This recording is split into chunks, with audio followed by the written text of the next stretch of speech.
Alors, un article sur Presse Citron concernant Waymo, sur les voitures autonomes donc, dévoile des chiffres clés sur ces véhicules autonomes pour plus de transparence avec le public.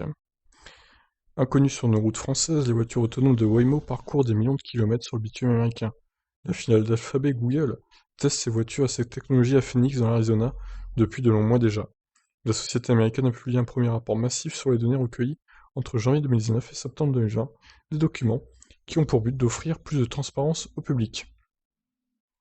Mathieu Schwoll, responsable de la sécurité sur le terrain chez Waymo, explique au sujet de ce rapport. C'est une étape majeure, nous pensons, en matière de transparence. Notre objectif est de lancer un dialogue avec l'industrie sur la manière dont la sécurité est évaluée pour ces technologies. Il assure que c'est la première fois qu'une société travaillant sur les voitures autonomes partage de telles informations sans répondre à une demande gouvernementale, dont certains sur les accidents. Dans ce rapport, on peut lire que la flotte de Waymo compte environ 600 véhicules autonomes, dont la moitié opèrent dans une zone de service qui s'étend sur 260 km². Ce qui est pour le coup pas énorme, je trouve. En janvier et décembre 2019, les voitures ont roulé plus de 9,1 millions de kilomètres. Ça, c'est pas mal. Certains véhicules ne comprennent pas la présence d'opérateurs à bord. Ceux-ci ont parcouru plus de 104 500 km entre janvier 2019 et septembre 2020, précise la société. Pour ce qui est des accidents, Waymo indique que ces véhicules ont été impliqués dans 18 accidents et 29 situations dans lesquelles l'opérateur à bord est intervenu pour éviter une collision sur la totalité de la période, janvier 2019 à septembre 2020. Il faut préciser que certains ont eu lieu dans des simulations seulement. Sur la totalité de ces incidents, personne n'a été blessé.